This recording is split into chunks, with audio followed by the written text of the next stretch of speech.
வணக்கம். இன்றைக்கி என்ன நம்ம பார்க்க போகிறோன்னா, தோசை சுடும்போது அந்த தோசை கல்லில் தேய்க்கிறதுக்காக ஒரு துணி பயன்படுத்துவோம். அந்த துணி சின்னதாக இருந்துச்சுன்னா கை சுட்டுக்குவோம், வெங்காயம் இருக்கான்னு தேடுவோம். அது மாதிரிலாம் இல்லாமல் ஒரு 4-5 செய்து வச்சுக்கலாம். அது எப்படி செய்ய போகிறோன்னா, இந்த ஐஸ்கிரீம் ஸ்டிக் வச்சு தான். ஐஸ்கிரீம் ஸ்டிக் இருக்கு இல்லையா, இதில் நம்ம காட்டன் துணியை சுற்றி செய்யலாம். இப்போ ஏற்கனவே ரெடி பண்ணது பாருங்கள். இந்த ஐஸ்கிரீம் ஸ்டிக்கில் இந்த துணியை சுற்றியிருக்கேன். எப்படி சுற்றுறதுன்றத பார்க்கலாம். இப்போ நம்ம ஊசியில் நூல் கோத்து வச்சுருக்கோம். இந்த ஐஸ்கிரீம் ஸ்டிக்கு, இந்த கிளாத்து என்கிட்ட இருந்து பண்ண போகிறேன்.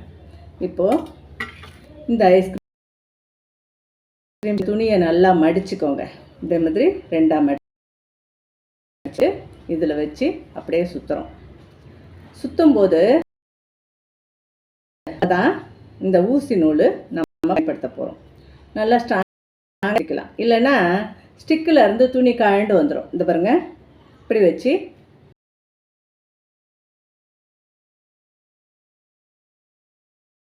மாதிரி தெரியும் பாருங்கள். இதே மாதிரி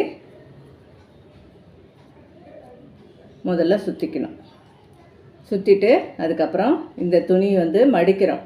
இப்படி மடித்து இங்கே பாருங்கள், இது மடித்து இப்படி திருப்புறோன்னாக்கா ஒரு இதழ் அப்படி மாதிரி வரும். இந்த பாருங்கள், இப்படி மடித்து இப்படி திருப்பணும். லைட்டாக திருப்பினீங்கன்னா ஒரு இதழ். மறுபடியும் மடிச்சுட்டு இப்படி திருப்புறீங்கன்னா இன்னொரு இதழ். அது மாதிரி பூ மாதிரி வரும். நம்ம அப்படியே கூட தேய்க்கலாம். நம்ம செய்யலாமே தான்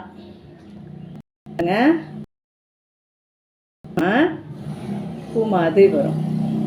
மடித்து அப்படியே சுற்றுறேன். இந்த பூ மாதிரி ரெடி பண்ணி வச்சுக்கிட்டு தோசை தேய்க்கும்போது சுடும்போது தேய்க்கலாம்.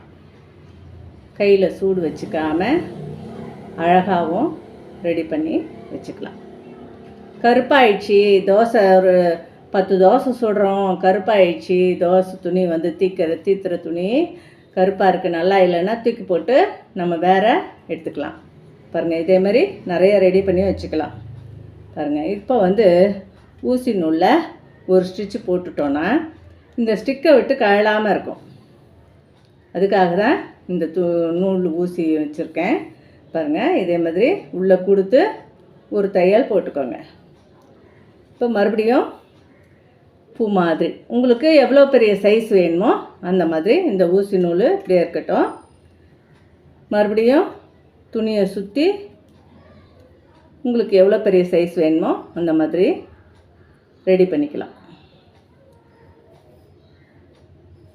போதும், இதே கொஞ்சம் துணி சுற்றினாலே போதும்னாலும் நிறுத்திக்கோங்க.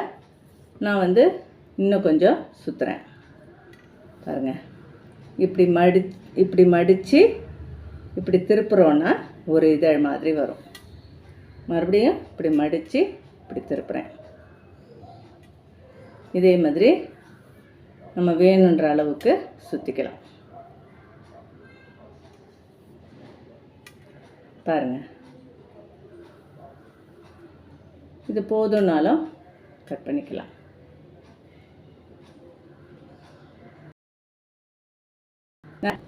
அப்போது நம்ம வேறு புதுசாக யூஸ் பண்ணுறோன்னா எடுத்து பயன்படுத்திக்கலாம்.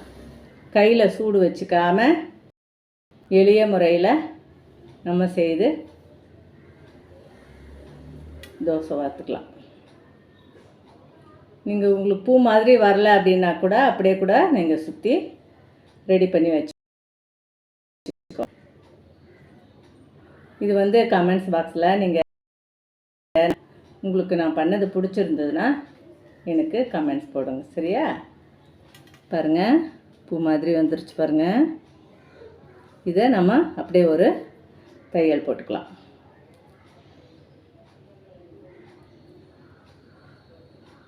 தைச்சிட்டு அப்படியே நூலில் ஒரு நாட் போட்டு வச்சிடலாம். நல்லா ஊசி நூல் இது ஸ்டிச் எடுத்துட்டு எடுத்துறேன், நூல் எடுத்துறேன். பாருங்க, நான் பெருசாக சுற்றி போதுனால சுற்றிக்கலாம். தோசை தீத்தும் துணி.